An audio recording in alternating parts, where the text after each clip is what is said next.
నాగర్ కర్నూలు జిల్లా కుమ్మరిమల్లన్న జాతర ఘటనపై ఎస్పీ సంగ్రామ్ సింగ్ జీ పాటిల్ స్పందించారు. రెండు వర్గాల మధ్య జరిగిన దాడులపై కేసులు నమోదు చేసినట్లు చెప్పారు. ఇప్పటికే ముగ్గురిని అరెస్ట్ చేసి రిమాండ్కు తరలించామన్నారు. శిశువు మృతిపై అనుమానాస్పద కేసు నమోదు చేశామని తెలిపారు. పోస్టుమార్టం నివేదిక ఆధారంగా అవసరమైతే మర్డర్ సెక్షన్లు చేరుస్తామన్నారు. పరారీలో ఉన్న నిందితుల కోసం ప్రత్యేక బృందాలు గాలిస్తున్నామని వెల్లడించారు. బూరమ్మ బావ కుమారుడు శ్రీ గణేష్ గ్రామం వాట్సాప్ గ్రూప్లో అశ్లీల్ ఆడియో పోస్ట్ చేశాడు అని చెప్పాడు. తర్వాత శ్రీనివాస్ రెడ్డి దాని గురించి ప్రశ్నించగా గణేష్ ఆయన తల మీద రాయితో కొట్టాడు అని రక్తం పారిందని చెప్పాడు. అలాగే గణేష్ బంధువులు ఆశీర్వాద్ మరియు కీర్తి ఆయనని కళ్ళలో మరియు రాయితో కొట్టారు అని ఆరోపించారు.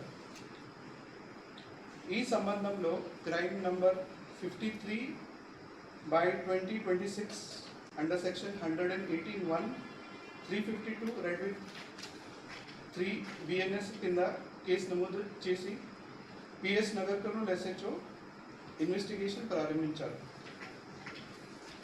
అదే రాత్రి 9:30 గంటల సమయంలో చాకాలి గణేష్ శ్రీనివాస్ రెడ్డి మరియు ఇతర 7 మంది శ్రీను, మధు, సతీష్ రెడ్డి, పవన్, కన్ని, శ్రీకాంత్ రెడ్డి మరియు నరేష్ మీద గణేష్ పిటిషన్ ఇచ్చాడు. బూరమ్మ బావ కుమారుడు శ్రీ గణేష్ గ్రామం వాట్సాప్ గ్రూప్లో అశ్లీల్ ఆడియో పోస్ట్ చేశాడు అని చెప్పాడు.